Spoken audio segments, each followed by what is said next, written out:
개발이 시급하게 진행될 예정이라고 보여지긴 했습니다. 여기 시행사 사무실도 있네요. 현재 아무도 없는 상태로 일부 주차를 좀 하고 있고 이런 가건물도 설치되어 있긴 합니다.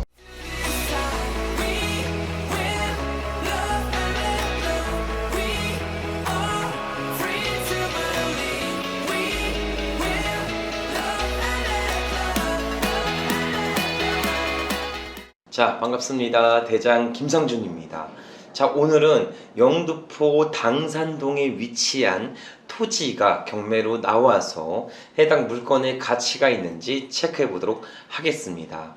자, 우선 요즘 주택에 대한 규제 사항이 지속적으로 올라가고 있어 비주거용 부동산, 즉 토지, 상가, 꼬마 빌딩의 수요가 굉장히 높아지고 있죠.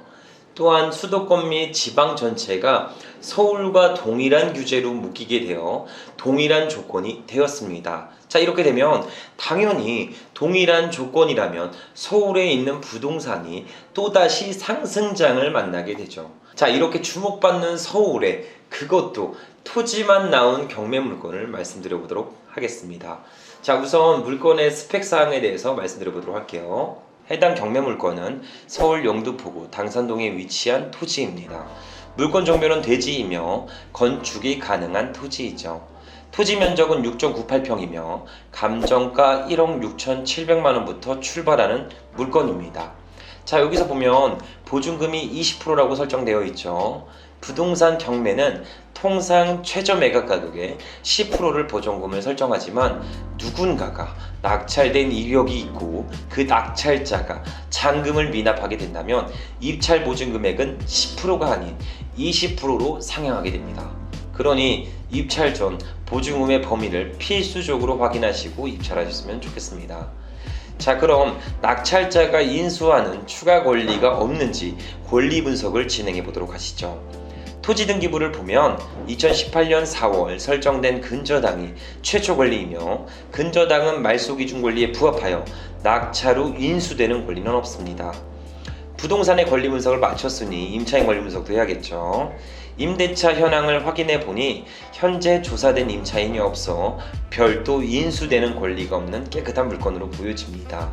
자, 그럼 해당 토지의 가격이 적정한지도 확인해 보도록 할게요. 주변 토지 시세는 2017년도 평당 3,200만원대에 거래된 이력이 있고 그 외 나와 있는 매물로는 대지 평수 50평 단독 1층 건물이 평당 4천만원에 나와 있습니다. 해당 매물은 신축 건물이 혼재한 지역으로 경매 물건과 대조하기는 다소 어렵기는 합니다. 즉 현재 경매 물건 7평 감정가 1억 6,770만원이 나와 있고 이걸 평당으로 환산해 보면 약 2,400만원에 나와 있죠. 그럼 주변 시세보다는 약 20% 정도는 저렴해 보이기는 합니다. 자, 대략 이 정도만 보면 서울에 있는 토지이며 약 시세 대비 20%는 저렴하구나, 이렇게는 예상하실 수 있습니다. 자, 해당 물건에 숨겨진 큰 장점 두 가지만 말씀드려 보도록 할게요. 자, 첫 번째로는 해당 토지의 지역은 준공업 지역이라는 겁니다. 통상 준공업 지역의 경우 건폐율 70% 이하, 용적률 400% 이하까지 건축 행위가 가능해집니다. 공업지역 중 고밀도 개발 건축이 가능한 지역이기에 지가는 가장 비싸게 나오고 있죠. 준공업 지역에 있는 부동산은 경매에 통상 잘 나오지는 않습니다. 자, 서울 영등포 구청 반경 300m에 위치해 있고 대도로변과 맞닿아 있어서 존재 자체만으로도 희소성을 가지고 있는 토지입니다. 현재 감정된 가격 평당 2,400만원이면 서울 외곽에 있는 2종 일반 주거지역을 구매할 수 있는 그 정도 가격이죠. 통상 서울에 있는 준공업 지역에 위치한 토지 가격은 평당 3천만원 이상으로 형성되어 있습니다. 즉 가격적인 면과 해당 토지가 갈고 앉아있는 입지가 상당히 매력적인 물건이라고 보시면 됩니다. 자, 그리고 두 번째 장점은 바로 경매 물건 주변 토지들이 전부 개발 여지가 상당히 높다는 것이죠. 해당 지도를 보시면 당산동 4가 제1종 지구단위 구역이라고 써있는 게 보이시죠? 해당 지역에는 금년도에 반도 유보라 팰리스 아파트 299세대가 신축되었습니다. 그 외 한강 소초 아파트, 금호, 브라운스톤 아파트 등이 초근접되어 있습니다. 이렇게 된다면 주변 아파트 인프라를 동일하게 사용하며 더욱 높은 가치를 만들어낼 수가 있죠. 그 외에 경매물건 주변으로 30년 이상 된 극강의 노후 건물들이 밀집되어 있어 필수적인 재건축이 필요한 지역이기도 합니다. 경매물건지 반경 노후주택 토지 면적을 총 확인해 보니까 4,570제곱미터로 나오고 있습니다. 이것을 0.3025를 곱해주면 약 1,382평이 나오게 되죠. 해당 평수는 가로정비 사업이나 그 외 상업용 주택을 건설하기에는 충분한 면적을 보유하고 있습니다. 경매물건은 약 7평 토지로 단독적인 가치는 미약할 수 있지만 주변 토지들과 동시적인 개발을 하게 된다면 더욱 가치는 높아질 수 있습니다. 자, 무엇보다 소액으로 투자가 가능하고 주택이 아닌 토지라 별도 제약 없이 경락대출이 실행된다면 종잣돈 5천만원 미만으로도 높은 수익을 기대해 볼 수 있습니다. 참고로 협소주택 등은 충분히 고려하며 신축할 수도 있겠죠. 자, 기존 낙찰된 이력을 보면 낙찰 금액이 5억 3천만 원이며 차순위 또한 4억 8천만 원으로 나오고 있습니다. 현재 단독적인 가치는 없지만 평당 6천에서 7천만 원의 입찰가를 구성한 것은 개발에 대한 이슈가 충분히 있어 보이긴 합니다. 개발에 대한 이슈가 있어도 평당 6천만 원으로 측정된 것은 사실상 고가 낙찰입니다. 단독적인 가치가 없는 상태이니 아무리 많이 입찰을 해도 평당 3천만 원 정도가 커트라인이 될 것 같습니다. 아마 제가 봤을 때는 낙찰된 금액과 차순위가 큰 차이가 없는 것을 보아 해당 경매에 입찰된 것은 아마 컨설팅 업체에다가 의뢰하여 우호적인 평가를 받고 컨설팅 업체 직원이 바지 입찰이라고 하는데 2등 입찰가를 비슷하게 맞춰서 고가 낙찰을 유도한 케이스라고 보여집니다. 그래서 결국 낙찰자는 잔금을 미납했고 보증금이 20%로 올라간 상태이죠. 그래서 한 3천만 원 정도의 커트라인을 보고 해당 토지를 보게 되면 충분히 매력 있어 보이기는 합니다. 자, 그럼 더 이상 제가 사무실에서 앉아서 이야기 드리면 안 되겠죠. 제가 직접 현장에 나가서 해당 경매 물건의 가치를 면밀히 따져보도록 하겠습니다. 자, 바로 현장으로 출발해 보시죠. 자, 드디어 물건지에 도착했습니다. 이게 물건지를 와서 보니까 현황상은 그냥 나대지예요. 여기 보시면 나대지 형태로 지금 있거든요. 근데 여기 보니까 알박기를 통해 사업 진행이 어려움이 있다, 사기꾼들이 많으니까 조심해라, 이런 얘기가 많이 붙어져 있긴 합니다. 그리고 현황상은 현재 나대지인 상태에서 물건이 나온 상태다 라고 보시면 됩니다. 만약 해당 경매 물건이 건물은 매각 제외이고 토지만 매각으로 나왔다면 어떻게 될까요? 자, 이런 부동산을 관습법상 법정지상권 성립 여부가 있는 그런 해당 부동산이라고도 말합니다. 간혹 법정지상권 성립 여부만 두고 주구장창 교육만 하는 교육기관도 있고 지상권 성립을 무효할 수 있는, 즉 최초 토지 주인과 건물 주인이 다른 그런 약점만 가지고 투자를 지향하시는 분들도 있긴 합니다. 이런 편법적인 투자 방식만 고려하신다면 밤길은 무서워서 못 걸어 다니실 거예요. 누군가에게 피해를 줘서 얻는 수익은 분명히 본인에게 돌아와서 피해로 다가온다는 거 절대 잊지 않으셨으면 좋겠습니다. 그 외에 편법적인 투자 방식으로만 고려해서 투자를 진행한다면 부동산 인사이트를 키우지 못해 큰 수익을 만들기는 어려워요. 그러니 토지 본질의 자체를 알고 해당 토지를 가지고 개발 행위를 진행했을 때 향후 미래 가치가 얼마나 높아질지 이런 것들을 고려하면서 본질적인, 토지의 본질적인 모습을 보고 투자하는 저희 대장TV 시청자분들이 되셨으면 좋겠습니다. 자, 토지 투자에 있어서 치명적인 단점이 있어요. 실장님, 토지 투자에 대해서 치명적인 단점이 무엇일까요? 토지를 투자함에 있어서 치명적인 단점. 개발이 안 되는. 개발이 안 되는 토지는 사면 안 되는 거 아닌가요?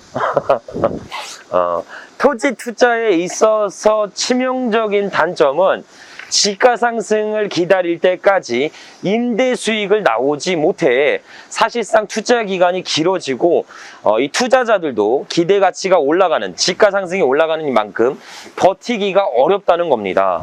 그러면 이 토지 투자에 있어서 이 토지 위에 건물이 있다면 장점이 될까요? 단점이 될까요? 토지의 가치가 높다면 이 토지 위에 건물이 있는 건 큰 장점이 될 수 있습니다. 그 이유는 토지의 단점인 이 임대료 부분을 상계 처리할 수 있는 건물이 있기에 임대료를 받으면서 지가 상승을 같이 기대해 볼 수가 있게 되죠. 시세 차익을 도모할 동안 내 토지 위에 있는 건물주인에게 임대료를 받아 그 시간 동안에 버틸 수 있는 힘을 만들고, 더 나아가 지가 상승과 이 건물주인과의 적절한 협의로 인해 다양한 출구 전략을 모색할 수도 있게 됩니다. 결국 법정지상권의 성립 여부와는 전혀 상관없이 토지가 매력적이라면 그 어떠한 단점도 장점으로 바뀔 수가 있습니다. 더 나아가 건물주인이 토지주인에게 지료를 미납하게 되면 어떻게 될까요?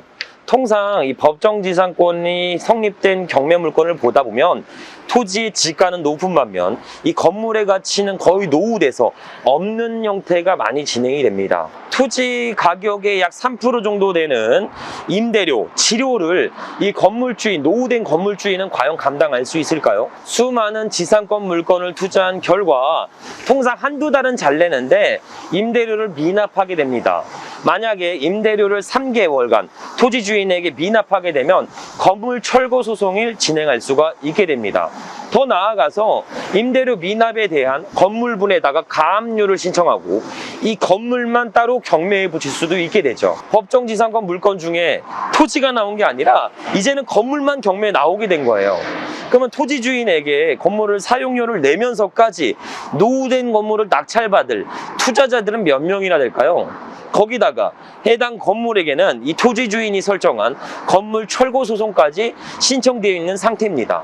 이런 건물 같은 경우는 끝없이 유찰되면서 결국에는 토지 주인이 제일 저렴한 가격에 매입해서 토지와 건물을 붙여서 비로소 완제품을 만들어 큰 수익을 만들기도 합니다. 그러니 토지의 본질을 찾으면서 가치를 따자 부동산 경매를 투자하셨으면 좋겠습니다. 자, 우선 해당 토지를 좀 보면 일로 와보세요.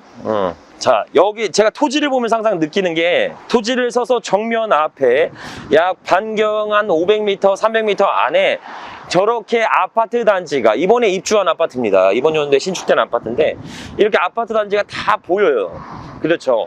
바로 아파트 단지가 밀집되어 있습니다. 경매 물건지 주변은 현재 나대지인데 노후된 주택이 일부 지금 되어 있어서 경매가 좀 시급한 형태로 진행이 될 것 같아요. 여기 보시면 지금 개발에 대한 펜슬도 일정 부분 두르고 있고 어느 정도 개발에 대한 여지가 있는 토지긴 합니다. 여러 중개사분들과 주변에 좀 물어본 결과 현재 해당 토지 부지는 여기서 한 7평 정도가 돼요. 해당 토지 부지는 현재 조합 결성의 추진 이야기가 좀 나오고 있고 개발이 시급하게 진행될 예정이라고 보여지긴 했습니다. 여기 시행사 사무실도 있네요. 현재 아무도 없는 상태로 일부 주차를 좀 하고 있고 이런 가건물도 설치되어 있긴 합니다. 참고로 이사 대책 이후에 공공 직접 주도 재개발은 현금 청산자가 대상이 됩니다. 그 외에 일반 재건축에 같은 경우는 현금 청산 대상자가 아니라 분양권을 제공받기도 합니다. 하지만 지분 및 특수물건에 있는 토지의 경우는 서울시 기준 90제곱미터 이상이어야 분양권이 나오기도 하죠. 바로 앞에 아파트 단지가 보이고 중공업 지역에다가 영등포 구청역에서 반경 300m에 있는 대도로와 바로 밀접되어 있는, 한번 보여주세요.